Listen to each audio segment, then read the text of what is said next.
खबर रीवा जिले से है, जहां दिल्ली में किसानों के चल रहे धरना प्रदर्शन का समर्थन के लिए कांग्रेस पार्टी ने कमिश्नर कार्यालय के सामने धरना प्रदर्शन किया और कमिश्नर को ज्ञापन सौंपा। इस दौरान विधायक, पूर्व प्रत्याशियों सहित काफी संख्या में कांग्रेस कार्यकर्ता एकत्र रहे। प्रदर्शन के दौरान सिमरिया विधायक अभय मिश्रा ने कहा कि भाजपा चुनाव नहीं चाहती, यह तो संविधान में लिखा है, जिसके चलते उसकी मजबूरी है चुनाव कराना। जिस तरह से संघ में चुनाव नहीं होता, उनके खास पदाधिकारी बनाए जाते हैं। आने वाले समय में यही प्रक्रिया विधानसभा, लोकसभा के चुनाव में होगी। श्री मिश्रा ने कहा कि हमारे मध्य प्रदेश का किसान कमजोर है, जिसका सरकार शोषण कर रही है, जबकि राजस्थान, हरियाणा, पंजाब का किसान संपन्न है, जो सरकार से लड़ रहा है। विधायक अभय मिश्रा ने कहा कि जब देश अंग्रेजों से निदान हो गया तो भाजपा को गद्दी छोड़ना पड़ेगा। आइए आपको दिखाते हैं कार्यक्रम और सुनते हैं अन्य मुद्दों को लेकर सिमरिया विधायक अभय मिश्रा ने क्या कहा। परिस्थिति का है, लड़ने का है और किसान के साथ खड़े होने का है। किसान का साथ सिर्फ कोई अगर दे सकता है। आज इस सभा में भी हमें देखने को मिल रहा है कि सबसे ज़्यादा अगर उपस्थिति यहाँ पर है तो सिमरिया विधानसभा की है, जिसमें मझियार ब्लॉक की सबसे ज़्यादा है। मैं तहे दिल से सिमरिया विधानसभा की जनता जनार्दन एवं साथियों का आभार व्यक्त करता हूँ।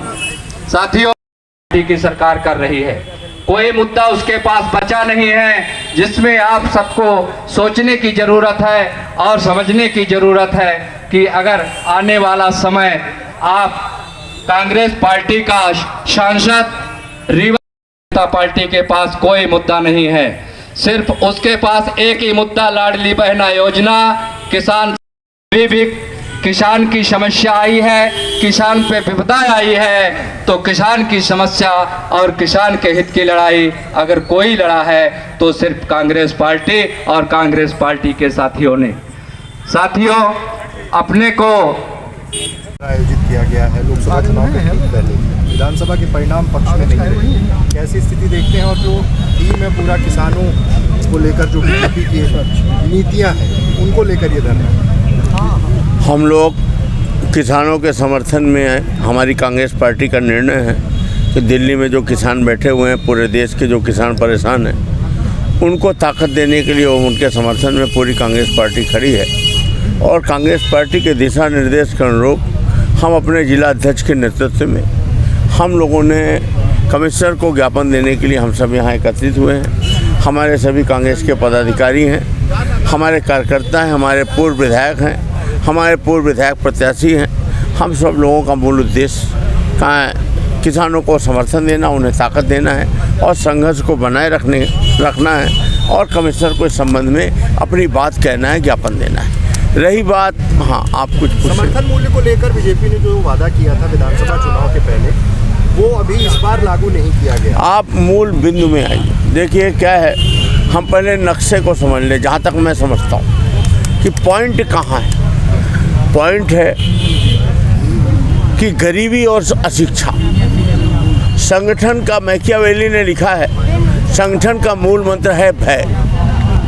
लोग, वो समाज, वो लोग तेजी से एकत्रित किए जा सकते हैं जो डरे होते हैं। और डरा कौन होता है? जो गरीब और कमज़ोर होता है। गरीब और कमज़ोर कौन होता है? जो अशिक्षित और फाइनेंशियली कमज़ोर होता है। भारतीय जनता पार्टी ने सुनियोजित तरीके से इस देश की 70% गांवों में रहने वाली आबादी, जो मूल रूप से किसान है, उसका कमर तोड़ के रखी हुई है, उसको आगे पनपने नहीं दे रही है। उसको अशिक्षित, आज भी वो साक्षर होना अलग बात है, शिक्षित होना अलग बात है, ग्रेजुएट होना अलग बात है, आज भी वो शिक्षित है ज़्यादातर मात्रा में और गरीब है। और उसी मजबूरी का ये लाभ उठा करके उसका त्वरित, जब चुनाव आता है तो त्वरित रूप में ये छोटी छोटी योजनाएं लाकर उनको बहला फुसलाकर वोट ले लेते हैं। दिल्ली में क्यों नहीं जीत लेते? ये दिल्ली में गरीबी कम है, प्रॉपर लोकल में बिजनेस है,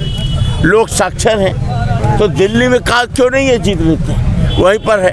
पर बाकी जगह मध्य प्रदेश वगैरह को इन्होंने सुनियोजित रूप से कमज़ोर कर रखा है। दूसरी बात, आप मुख्य बिंदु में आइए। आरएसएस का संगठन कहाँ काम करता है? बीड़ा में करेगा, बनकुइया में करेगा, शहर में तो करेगा ही। जो बिजनेस पॉइंट है, जहाँ जहाँ बाजारें लगती हैं, गांवों में नहीं करता, किसानों के बीच में उनका नहीं होता।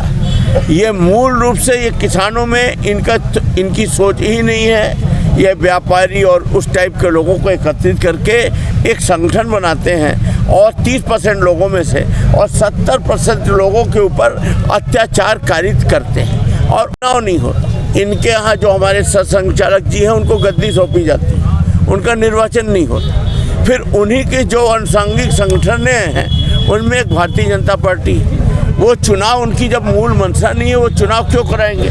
पर बाबा साहब अम्बेडकर संविधान लिख गए, उनकी मजबूरी है, उन्हें इससे गुजरना पड़ रहा है, इसलिए औपचारिकता मात्र के लिए चुनाव कराते हैं और जो हमने पहली बात कही है उसका उपयोग करके सत्ता हासिल कर लेते हैं। और जब तक किसान मजबूत नहीं होगा, देश की 70% आबादी जो गांवों में रहती है, जिस हमारे यहाँ एग्रीकल्चर एक कल्चर है, गांव में रहने वाला आदमी किसानी करेगा, पर वो आज भी कर्ज में डूबा है।